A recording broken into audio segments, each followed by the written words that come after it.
Praise the lord children. మీరందరూ ఎలాగున్నారు? మీరందరూ కూడా దేవుని కృప వలన బాగున్నారు, సంతోషంగా ఉన్నారని నేను ఆశిస్తున్నాను. ఇప్పుడు ఒక నూతన లెసన్లో మనం వెళ్ళబోచున్నాము. ఇది లెసన్ నెంబర్ 16. ఇంతవరకు మనం ఏం చదువుకున్నాము? మనము అనేక విషయాలు మనం చదువుకున్నాము. డిస్పెన్సేషన్స్, మరి బైబిల్ గురించి చాలా చాలా ఇంపార్టెంట్ సబ్జెక్ట్స్. మరి మన ఆత్మీయ జీవితానికి కావాల్సినంత కూడా దేవుడు మనకు అనుగ్రహించున్నారు. ఇప్పుడు మనము ఈ లెసన్లో దేవుని సంఘము గురించి మనం చదువుకోవచ్చు. సో నూతన నిబంధనలో దేవుని సంఘము చాలా ఒక ఇంపార్టెంట్ సబ్జెక్ట్ అన్నమాట. సో దాని గురించి మనము చదువుకోబోతున్నాం. సో సంఘం అనగా ఏంటి, దాని డెఫినేషను, మరి దాని ఆరంభము, మరి సంఘము ఏ విధంగా ఎదిగింది, ఏ విధంగా సంఘం కట్టబడింది, మరి సంఘం గురించిన విషయాలు, మనకు దేవుడిచ్చిన బాధ్యతలు ఏంటి, ఇవంతా కూడా మనం ఇప్పుడు చదువుకోపోంచున్నాం. సో దీనికి ముందు ఒక చిన్న ప్రార్థన చేసుకొని మొదలు పెట్టుకుందాం. దేవా పరిశుద్ధుడా, మీకు స్తుతులు స్తోత్రం చెల్లించుకున్నాను నాయన. మీ కృపను బట్టి ప్రభా, ఇంతవరకు మీ బిడ్డలందరినీ కూడా ప్రభా మీరు మీ కృపలో భద్రపరిచి కాపాడినందుకే మీకు స్తుతులు స్తోత్రం చెల్లించుకున్నాం నాయన. మీ సన్నిధి మాతోడు ఉంచమని ప్రార్థిస్తున్నాం తండ్రి. ఈ కొత్త లెసన్లో ప్రభా నాయన మీరే ప్రభా నాయన, మీరే మాకు జ్ఞానం అనుగ్రహించండి. మాకు ఒక హృదయాన్ని మీరు తెరవండి ప్రభా నాయన.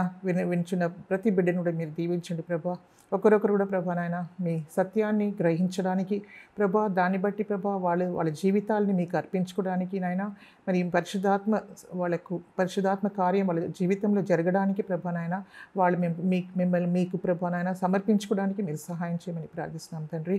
ఈ సమయంలో ప్రభా నాయన మీరే నడిపించండి. అన్ని విషయంలో మీరే మహిమ పొందుకోవాల్సిందిగా మీకు స్తుతులు స్తోత్రములు చెల్లిస్తూ యేసుక్రీస్తు పరిశుద్ధ నామములో మేము ప్రార్థించి వేడుకుంటున్నాం తండ్రి. ఆమేన్. రెఫరెన్స్ చదువుకోవలసిన పాఠము ఎఫెసీయులకు రాసిన పత్రిక 2వ అధ్యాయము 13వ వచనము మరియు 22వ వచనం. తర్వాత 1 పేతురు 1వ అధ్యాయము 1 నుండి 10 వచనాలు. అది మెమరీ వర్స్. 1 పేతురు 2:9. అయితే మీరు చీకటిలో నుండి ఆశ్చర్యకరమైన తన వెలుగులోనికి మిమ్మును పిలిచిన వాని గుణాతిశయములను ప్రచురము చేయు నిమిత్తము ఏర్పరచబడిన వంశమును, రాజులైన యాజక సమూహమును, పరిశుద్ధ జనమును, దేవుని సొత్తైన ప్రజలులై ఉన్నారు. But ye are a chosen generation, a royal priesthood, and holy nation, a peculiar people, that ye should shew forth the praises of him who hath called you out of darkness into his marvellous light.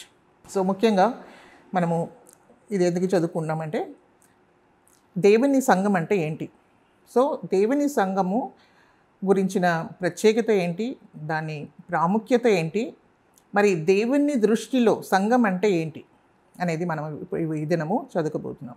So సంఘం అంటే చాలామంది ఏమనుకుంటారు, మనము road మీద వెళ్తుంటే, ఎక్కడ మనం వెళ్తుంటే మనం చూస్తూ ఉంటాం కదా, అనేక సంఘాలు మనం చూస్తాం. సో ఏమంటారు దాన్ని, ఇది ఒక బ్యాప్టిస్ట్ చర్చ్, లేకుంటే మెథడిస్ట్ చర్చ్, ఎన్నో చర్చెస్, మనకు పెంటికాస్టల్ చర్చ్, అలాగా అనేక ప్లేసెస్లో మనం పెద్ద పెద్ద బిల్డింగ్స్ని చూస్తాం. సో దాని మీద బోర్డు కూడా ఉంటుంది. సో అది ఒక చర్చ్ అని చాలామంది అనుకుంటారు. సో అదేవిధంగా కొంతమంది ఏమనుకుంటారు, ఇది ఒక సంస్థ ఉండొచ్చు, అక్కడ అందరూ కూడా వస్తారు, వాళ్ళు చేరుకుంటారు, వాళ్ళు దేవుని ఆరాధిస్తారు, వారు వెళ్ళిపోతారు. But it is neither it is a building Nar it is a organisation. ఇవి రెండు కూడా కాదు, సంస్థ కాదు, ఇది ఒక బిల్డింగ్ కూడా కాదు. సో దేవుని దృష్టిలో సంఘం అంటే ఏంటి అనేది మనం చూస్తే, సంఘము చాలా చాలా దేవునికి చాలా ప్రేమతో కూడిన ఒక చాలా దేవుడు ఆశించిన ఒక విషయం అనమాట. అది ఆశించిన ఒక మర్మమై ఉంది అని దేవుని వాక్యము సెలవిస్తుంది. సో పాత నిబంధనలు కూడా పాత నిబంధనలే కాదు, ఫ్రమ్ ద బిగినింగ్, ఇటర్నిటీ అంటే నిత్యత్వంలో నుండి కూడా దేవుడు ఏంటంటే ఆయనకు సంఘం గురించిన ఆలోచన ఉందన్నమాట. ఇది ఏదో మధ్యలో వచ్చిన ఒక విషయం కాదు. చాలామంది అనుకుంటారు క్రిస్టియానిటీ ఇప్పుడే కదా స్టార్ట్ అయింది, ఈ 2000 years బ్యాకే కదా స్టార్ట్ అయింది అని చెప్తారు. కానీ it is not like that. Actually బైబిల్లో మనం చూస్తే దేవుని సంకల్పంలో, నిత్యత్వంలో దేవుడు ఆయన హృదయంలో ఆయన ఏంటంటే ఈ సంఘం గురించిన విషయము అది ఎంతనో అంటే అది రియాలిటీగా ఉందన్నమాట. ఆయన ఎప్పుడో ఆయన హృదయంలో అది రాసి పెట్టాడు, దాన్ని ఆయన చూసి ఉన్నాడు, సంఘం గురించిన విషయాల్ని చూసి ఉన్నాడు. అది ఎంతో గొప్ప మర్మం అన్నమాట. సో అది నూతన నిబంధనలు మాత్రమే అది బయలుపరచబడింది. సో పాత నిబంధనలు కూడా మరి అనేక ప్రవక్తలు, కూడా వాళ్ళు ఏం చేశారు, దీని గురించి రాశారు కానీ ఇది ఒక సంఘము, దీని గురించిన ప్రత్యేకత వాళ్ళకు అర్థం కాలేదు.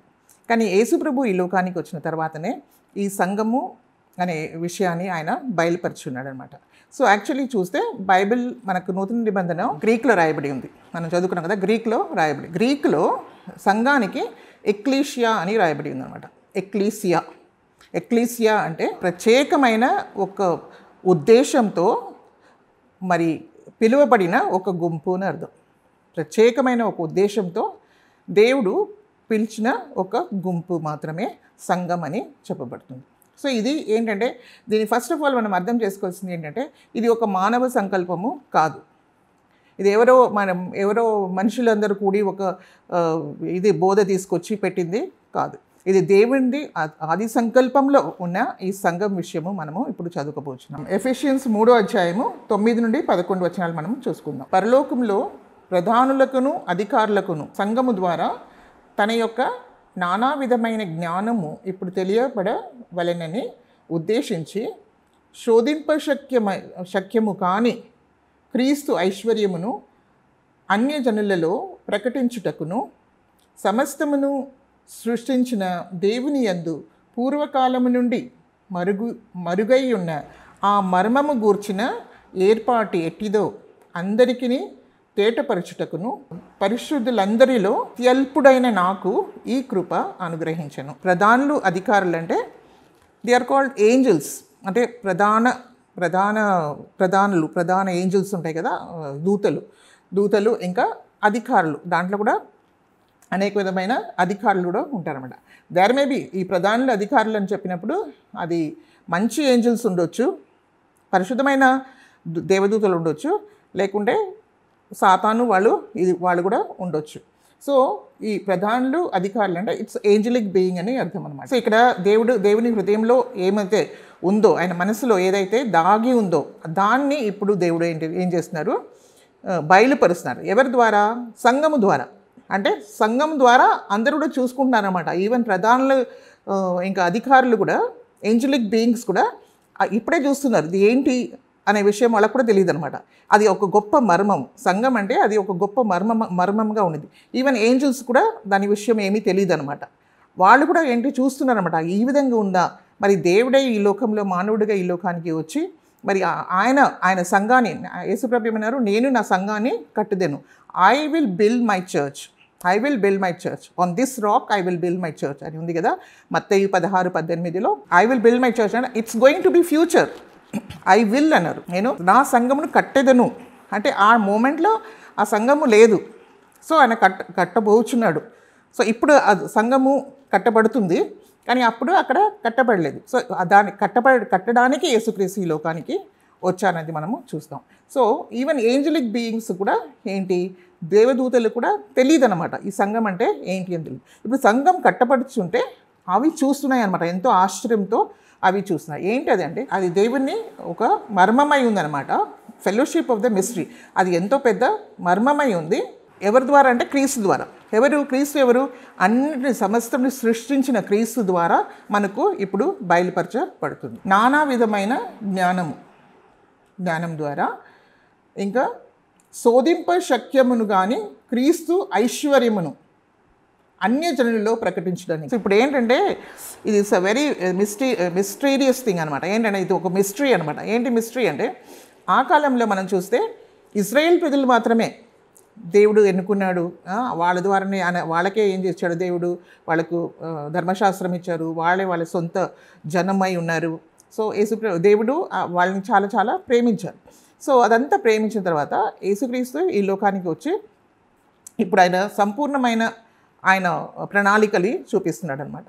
ఏంటంటే సంఘం అంటే ఏంటంటే అంటే క్రీస్తులో ఏంటంటే ఇశ్రాయేల్ ప్రజలు ఎవరైతే క్రీస్తు మరణము, ఆయన పునరుద్ధానము, మరి ఆయనని మెస్సాయాగా ఆయన బయలుపరిచినప్పుడు, ఆయన మన కొరకే మరణించి తిరిగి లేచారని ఎవరైతే విశ్వసి రక్షణ పొందుతారో వాళ్ళందరూ కూడా, వాళ్ళ ఇశ్రాయేళ్ళు ఉండని, వాళ్ళు అన్యజనులు ఉండని, ఎవరైనా సరే అందరూ కూడా క్రీస్తులో ఐక్యపరుస్తున్నాడు అనమాట. సో క్రీస్తులో వీళ్ళందరూ కూడా ఐక్యపరచబడుతున్నారు. అది సంఘం అనమాట. సో ఇప్పుడు అన్యజనాంగం కూడా మరి ఈ సువార్త వెలుచుంది. సో అందు నిమిత్తమై ఏంటంటే ఇది ఒక మర్మమై ఉందన్నమాట. ఇశ్రాయేల్ ప్రజలు కూడా అర్థం కాలేదు, ఇదేంటి మేమే దేవుని సొంత జనాంగం, మరి వీళ్ళందరూ అన్య జనాంగం కూడా ఎందుకు ఈ సువార్త ప్రకటింపబడుతుంది అని చెప్పేసి వాళ్ళు కూడా ఏమైపోయారు, వాళ్ళకు కూడా చాలా కలవరము జరిగిందనమాట. చాలాసారి మనం చూస్తున్నాం అనమాట. సో పౌలు కూడా అనేక విషయంగా మనం చూస్తే పౌల్ని కూడా హింసించడం అంతా కూడా దీన్ని బట్టి, ఎందుకంటే సువార్త అన్య జనములకు కూడా వెళుతుంది. వాళ్ళు ఏమనుకున్నారు, ఎవరైతే దేవుని నమ్మాలో ఇజ్రాయేల్ దేవుణ్ణి, అబ్రహాం, ఐసాక్, యాకోబు దేవుని నమ్ముతున్నారో వాళ్ళు ఏమైపోవాలా, యూదులు అయిపోవాలి. అలా కాదు, యూదుల్లో అయినా సరే అన్య జనులైనా కానీ క్రీస్తులో మనం ఏమవుతున్నాము, ఐక్యపరచబడుతున్నాం. అదే కాకుండా ఆయన సమస్త విధమైన జ్ఞానంతో ఆయన తెలియపరుస్తున్న ఒక సంఘం అనమాట ఇది. ఎందు నిమిత్తమై మరి దేవుడు వీళ్ళని పిలిచారు అని చేస్తే, ఎక్లీషియా అని చెప్తే వాళ్ళు ఏంటి, ఒక పర్టికులర్ పర్పస్, అంటే ఒక ఉద్దేశంతో వాళ్ళని దేవుడు ఏం చేశారు, పిలిచారనమాట. సో ఆ పిలువబడిన గుంపే ఏంటంటే అది సంఘము అని చెప్పబడుతుంది. Those who are called with a special purpose, ఎవరైతే ఒక ప్రత్యేకమైన ఉద్దేశంతో పిలువబడినారో ఆ గుంపు మాత్రమే సంఘం అని చెప్పవచ్చు. సో ఎక్కడి నుండి పిలువబడినారు వాళ్ళు, మరి లోకంలో నుండే పిలువబడినారు. అన్యజనాల నుండి ఉండొచ్చు, మరి ఇజ్రాయేల్ నుండి ఉండొచ్చు. కానీ ఎవరైతే పిలువబడినారో ఎక్కడి నుండో వాళ్ళు వచ్చారు. దట్ మీన్స్ ఎక్కడ ఉన్నామో అక్కడి నుండి పిలువబడి మరి ఇప్పుడు దేవుని కొరకే ఒక సంఘంగా మార్చబడి, అంటే ఇక్కడ మనం ఏం చూస్తున్నాం, ఈ స్థలం నుండి వదిలిపెట్టి ఇంకొక స్థలానికి మనము వస్తున్నాం అనమాట. సో పాప జీవితం నుండి మనం ఎక్కడికి వస్తున్నామో పరిశుద్ధమైన జీవితానికి వస్తున్నాం. సో చీకట్లో నుండి వెలుగులోనికి దేవుడు మనల్ని పిలుచున్నారు. సో ఆయన గుణాదిశయాల్ని మనం ప్రచురించడానికి కొరకు దేవుడు ఏర్పరచబడిన ఒక ప్రత్యేకమైన జనాంగం అని మనం ఇప్పుడే 1 పేతురు 2:9 మనము చదివాం. సో వాట్ ఆర్ వి అనే విషయాలంతా కూడా మనము చదివాం కదా. సో సంఘం అంటే మరి ఇది ఎక్లీషియా అని రాయబడింది కదా, ఇది బైబిల్లో నూతన నిబంధనలో 115 సారి రాయబడింది అని చెప్తున్నారు. తర్వాత పాత నిబంధనలో సంఘం అనే మాట లేదు, కానీ అది ఎలాగుందంటే అది ఒక సమాజం, ఇశ్రాయేల్ ప్రజలు, అది యాక్చువల్లీ అది సంఘం కాదు, ఒక సమాజము అనేది ఉందన్నమాట. సమాజం అంటే అది అప్పుడు హిబ్రూలో రాయబడింది ఓల్డ్ టెస్టిమెంట్, అది కహాల్ అంటారనమాట. హిబ్రూలో కహాల్ అనబడుతుంది. అది కహాల్ అంటే it is called an assembly, ఒక అసెంబ్లీ అనమాట, ఒక కూడిక, ఒక గ్యాదరింగ్ ఆఫ్ ఇజ్రాయెల్, తర్వాత కాంగ్రిగేషను, అలాగా దాన్ని అసెంబ్లీ అని చెప్పొచ్చు. సో అది ఒక సమాజము, దేవుడు పిలిచిన ఒక సమాజము అని చెప్పొచ్చు. సో పాత నిబంధనలు, కానీ అది సంఘము కాదు, ఆ వర్డ్ అది యూజ్ చేస్తారు అక్కడ. కానీ సంఘము, నిజమైన సంఘము ఎక్లీషియా అనేది గ్రీక్లో ఉంది. అది 115 టైమ్స్ అది నూతన నిబంధనలో రాయబడి ఉంది. అలాగ పిలువబడిన వారు ఎలాంటి వారు అయితే, మీరు చీకట్ల నుండి ఆశ్చర్యకరమైన తన వెలుగులోనికి మిమ్మును పిలిచిన వాని గుణాదిశయములను ప్రచురము చేయి నిమిత్తమై మీరు ఎలా అంటే ఏర్పరచబడిన వంశమును, రాజులైన యాజక సమూహమును, మరి పరిశుద్ధ జనమును, దేవుని సొత్తైన ప్రజలుమై ఉన్నారు. బైబిల్లో ఈ మర్మం గురించిన, ఈ సంఘం గురించిన విషయాన్ని ఇంకా కూడా బైబిల్లోని ఒక వచనం చదువుకుందాం. కొలోసీయులు రాసిన పత్రిక 1:25-26. దేవుని వాక్యమును అనగా యుగములోను తరములోను మరుగు చేయబడి ఉన్న మర్మమును సంపూర్ణంగా ప్రకటించుటకు మీ నిమిత్తము నాకు అప్పగింపబడిన దేవుని ఏర్పాటు ప్రకారము నేను ఆ సంఘమునకు పరిచారకుడినైతిని. ప్రతి చోట కూడా మనకేంటంటే ఇది ఒక మర్మము, అది ఎప్పటి నుండో దేవుని మనసులో దాగి ఉంది. అది సమయం వచ్చినప్పుడు ఆయన ఏం చేశాడు, అది బయలుపరిచాడు. సో మొదటిగా ఆయన ఎక్కడ బయలుపరిచాడు అంటే యేసుక్రీస్తే దీన్ని బయలుపరిచారని మనము చూస్తున్నాం అనమాట. మత్తయి సువార్తలో 16వ అధ్యాయంలో మనము చూస్తాం. 16వ అధ్యాయము 13-19 వచనాల్లో కూడా మనకు ఈ సంఘం గురించిన విషయము మనము చూడగలం. యేసు ఫిలిప్పుడైన కైసరియా ప్రాంతములకు వచ్చి మనుష్య కుమారుడు ఎవడని జనులు చెప్పుకొనుచున్నారని తన శిష్యులను అడగగా, వారు కొందరు బాప్టిజం ఇచ్చే యోహాననియు, కొందరు ఏలియా అనియు, కొందరు యెరెమీయా అనియు, లేక ప్రవక్తలలో ఒకడనియు చెప్పుకొనుచున్నారని. అందుకు ఆయన, మీరైతే నేను ఎవడని చెప్పుకొనుచున్నారని వారిని అడిగాను. అందుకు సీమోను పేతురు, నీవు సజీవుడగు దేవుని కుమారుడు అయిన క్రీస్తువని చెప్పాను. ఇక్కడ ముఖ్యంగా 16:16లో పేతురు అంటున్నాడు అనమాట. అందుకు సీమోను పేతురు, నీవు సజీవుడగు దేవుని కుమారుడైన క్రీస్తువని చెప్పాను. సో ఈ జ్ఞానం ఆయనకు ఎవరు ఇచ్చారు అని చూస్తే, అందుకు యేసు, సీమోను బర్జోనా, నీవు ధన్యుడవు, పరలోకమందున్న నా తండ్రి ఈ సంగతి నీకు బయలుపరిచేనే కానీ నరులు నీకు బయలుపరచలేదు. సో ఇక్కడ యేసుప్రభు ఏమంటున్నారు, ఇది తండ్రి, పరలోకంలో ఉన్న తండ్రి నీకు ఈ విషయము బయలుపరిచాడు. ఏమంటే బయలుపరిచాడు? మీరు సజీవుడైన దేవుని కుమారుడు. ఆయన ఏమన్నారు? సజీవుడగు దేవుని కుమారుడు అయిన క్రీస్తు మీరే అని చెప్పి పేతురు అన్నది. అది ఏమంటున్నారు యేసుప్రభు అంటే, అది మానవులు నీకు తెలియపరచలేదు, నరులు తెలియపరచలేదు, కానీ నా పరలోకంలో నా తండ్రి నీకు తెలియపరిచారు, బయలుపరిచారు అని చెప్పారు. So it's a revelatory knowledge అనమాట. దేవుడు ఇచ్చిన రెవల్యూషన్, ఇది ఒక బయలుపరిచిన ఒక విషయం. సో దేవుని గురించి మనం తెలుసుకోవాలంటే దేవుడే మనల్ని, యేసుక్రీస్తు గురించి మనం తెలుసుకోవాలంటే దేవుడే మనకు అది బయలుపరచాలి, పరిశుద్ధాత్మని మనకు బయలుపరచాలి. లేకపోతే మనకు అసలు తెలియదు అనమాట. ఆయన ఒక మనిషి. చాలామంది యేసుప్రభుని మామూలు ఒక మనిషి అనుకుంటారు, వాళ్ళకు తెలియదు. యేసుప్రభుయే ఒక మిస్టరీ, అదే యేసుప్రభుయే ఒక మర్మము. సో ఆయన తెలుసుకోవాలంటే పరిశుద్ధాత్మ మనకు బయలుపరచాలా, లేకుంటే తండ్రి మనకు బయలుపరచాలా. లేకుంటే మనకు యేసుప్రభు గురించి ఏమీ కూడా తెలియదు అనమాట. అది మనకు అర్థం కూడా కాదు. అది కూడా ఒక మర్మమై ఉంది. అంటే యేసుప్రభు ఎవరు? యేసుక్రీస్తు ఎవరు? ఆయన మెస్సాయా, ఆయన అభిషక్తుడు, అది దేవుడు పంపించిన వాడు ఇక్కడికి. ఆయన అనమాట. ఆయన ఎప్పటి నుండో కూడా రాయబడి ఉంది బైబిల్లో. మనం అంతా కూడా ప్రాఫెసీస్ అంతా కూడా చదివాం యేసుక్రీస్తు గురించిన విషయాలు. ఎక్కడ మనము ఆదికాండం 3వ అధ్యాయం నుండి కూడా మనము చదువుతూ వచ్చాం అంటిల్ ద ఎండ్. అప్పుడు తర్వాత యేసుక్రీస్తు నిజంగానే బయలుపరచబడినాడు, ఈ లోకంలో ప్రత్యక్ష అయ్యాడు. సో అది ఒక మర్మము ఇక్కడ బయలుపరచబడింది, అది దేవుడే మనకు బయలుపరచాలి.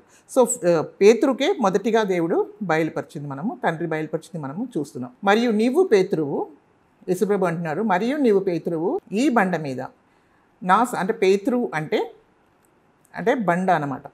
పేతురు అంటే బండ. సో ఆయన ఏమంటారంటే ఈ బండ మీద, అంటే ఈ బండ మీద అని చెప్పినప్పుడు ఆయన చెప్పిన మాట మీద, అంటే మీరు యేసుక్రీస్తు గురించి ఏమన్నాడు ఆయన? మీరు దేవుని కుమారుడైన క్రీస్తు, మీరు దేవుని కుమారుడైన క్రీస్తు అన్నాడు. సో క్రీస్తు ఒక బండ, క్రీస్తు అనే బండ.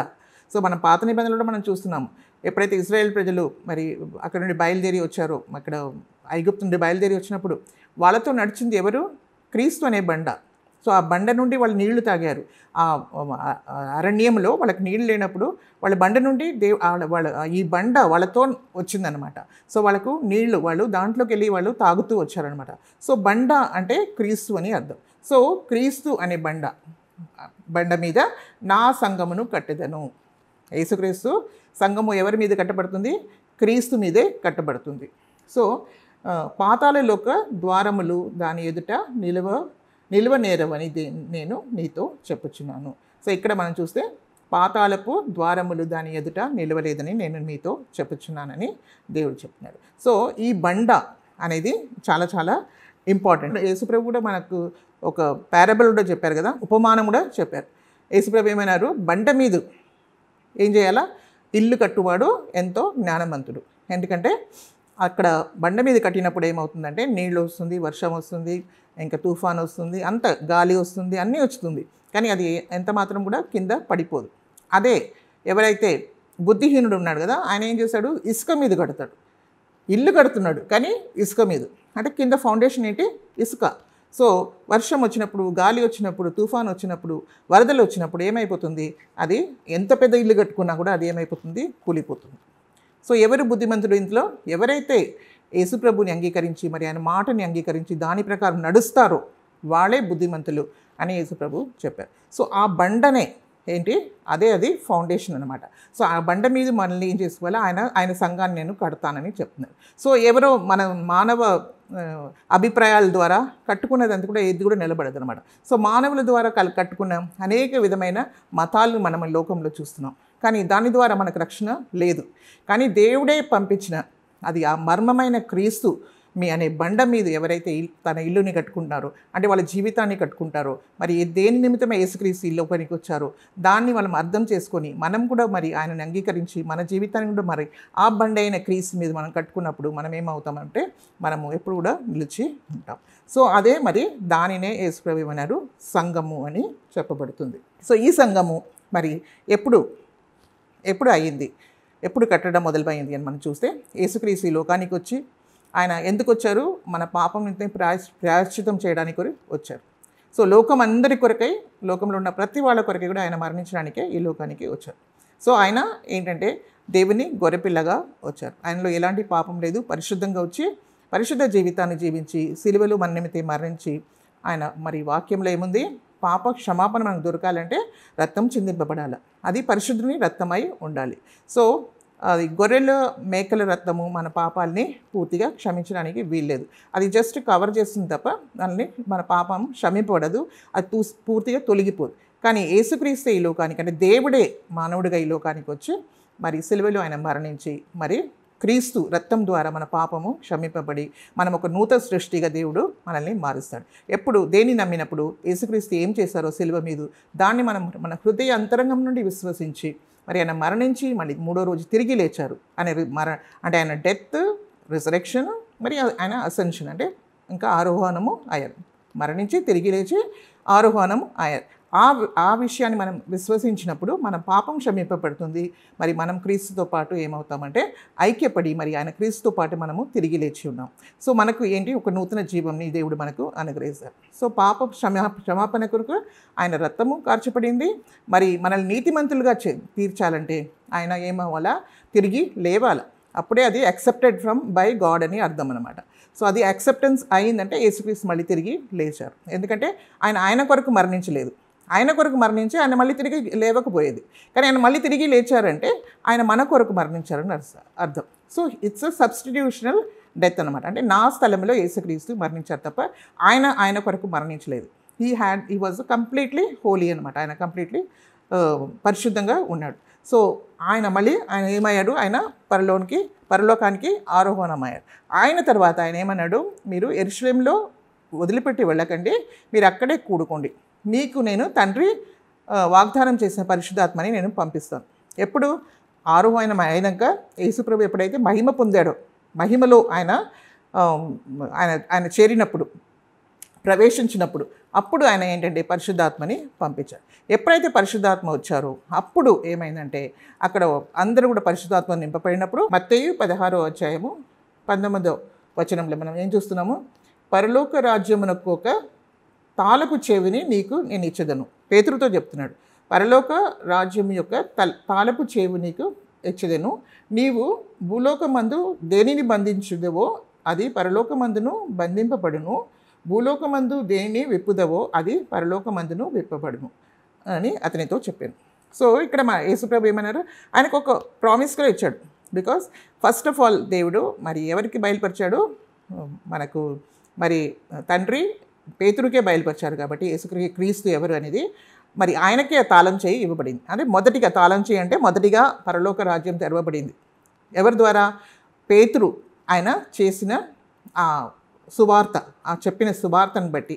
ఏ రోజు పెంతెకోస్తు దినమందు చెప్పినప్పుడు అక్కడ ఎంతోమంది కూడి వచ్చున్నారు, అన్ని ప్లేసెస్ నుండి చాలామంది కూడి వచ్చున్నారు. సో అక్కడ ఏమైందంటే 3000 మంది ఆ దినము అందరూ కూడా క్రీస్తు యేసుని అంగీకరించి రక్షణ పొంది, మారుమనసు పొంది రక్షణ పొంది వాళ్ళు ఏం చేశారంటే బాప్టిజం తీసుకుని ఆ రోజు సంఘము ఏర్పరచబడింది.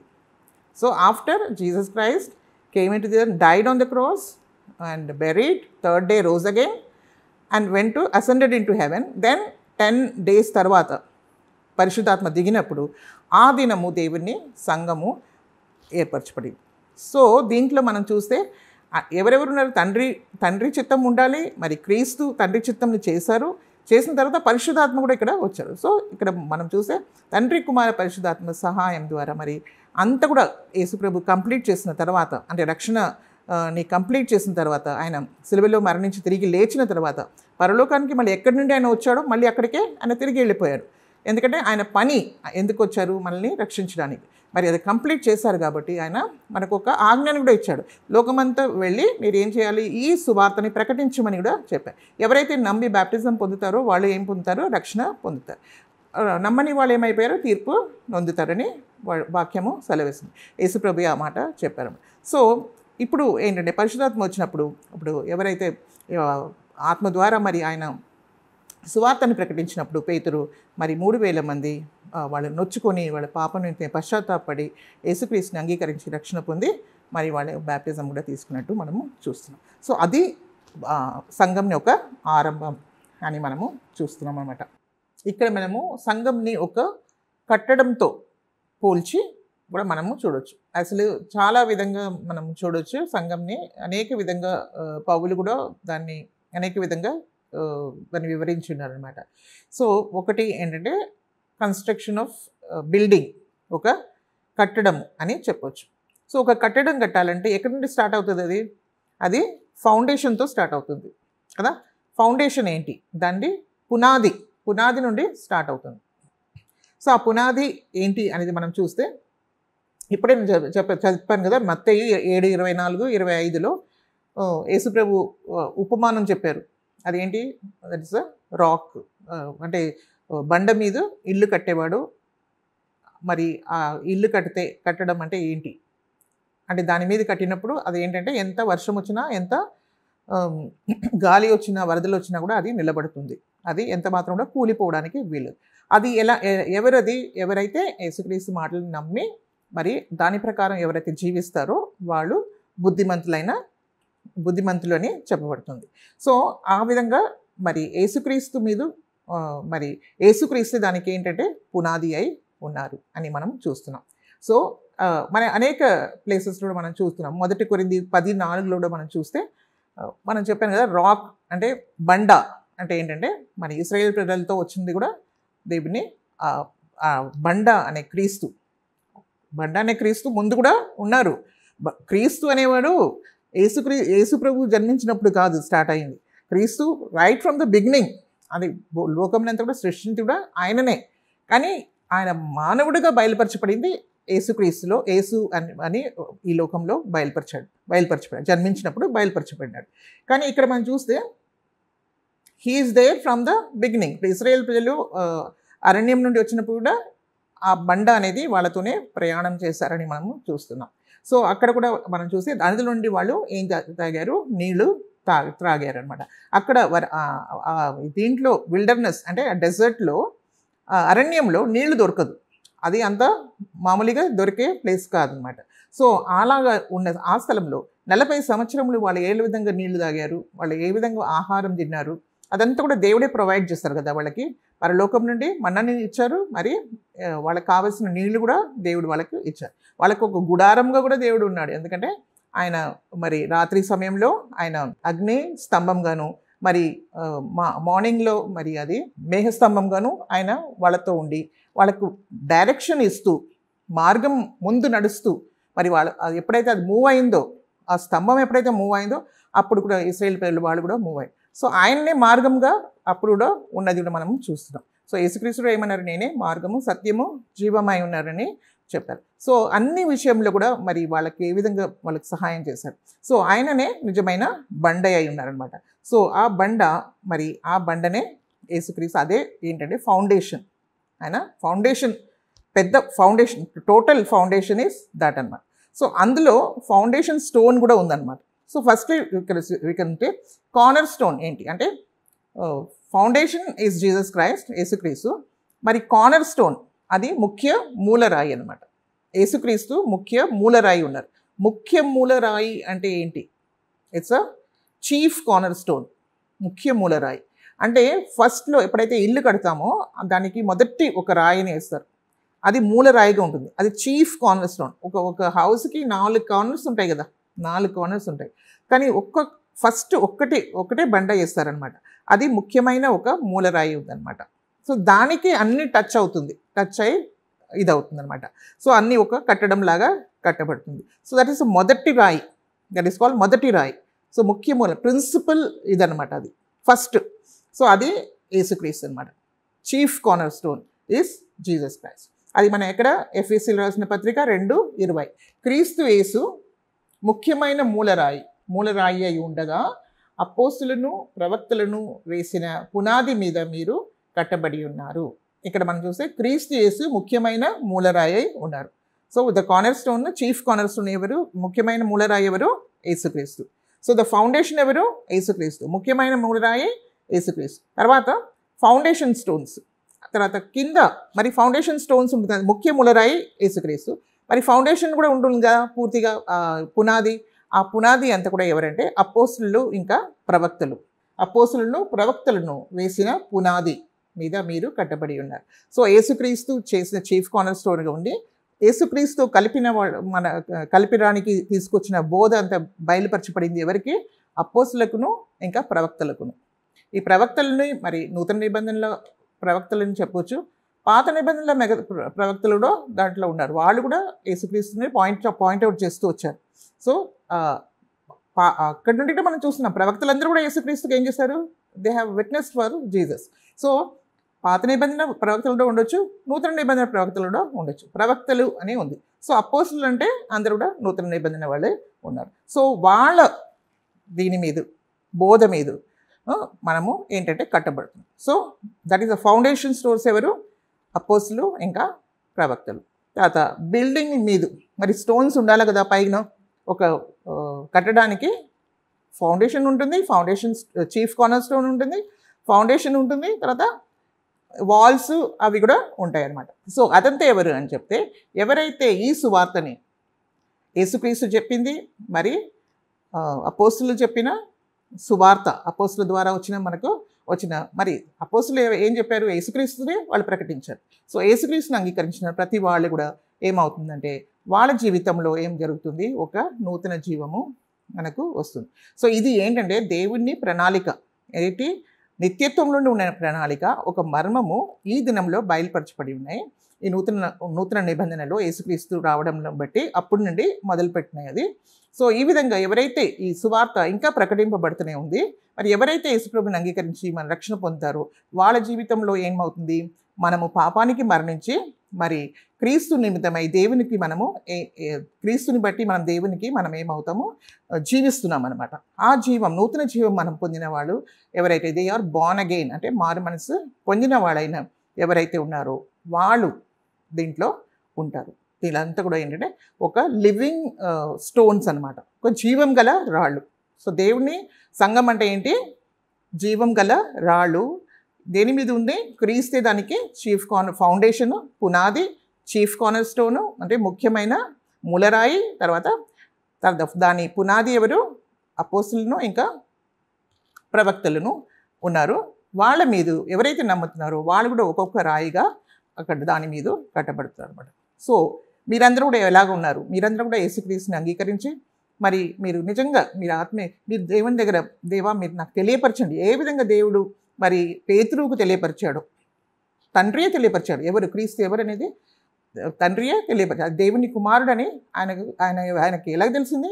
ఇట్స్ అ రెవల్యూషన్, దేవుడు బయలుపరిచాడు. సో మనం ప్రార్థన చేస్తే దేవుడు కూడా మనకు క్లియర్గా బయలుపరుస్తాడు ఆయన ఎవరు అనేది. ఆయన ఒక మామూలు మనిషి కాదు. He has not come to be a founder of one religion, but he has come to save us from our sins and to make us his own people, his special people. చీకట్లో నుండి ఇంకా వెలుగులోనికి మనల్ని పిలిచినవాడు.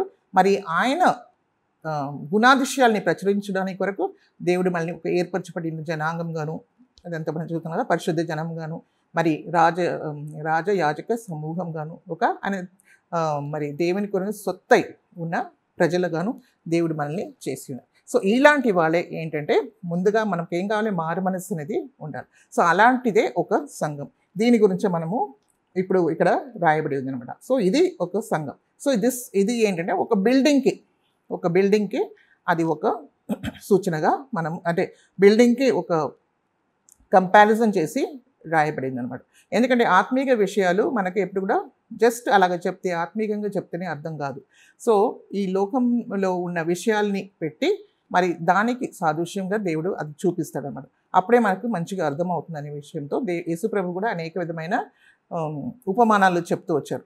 అది so that అది literal నుండి స్పిరిచువల్కి మనకు అర్థం చేయించడానికి వరకు అలాగా దేవుడు బయలుపెట్టాడు. సో ఈ విధంగా the construction of the church.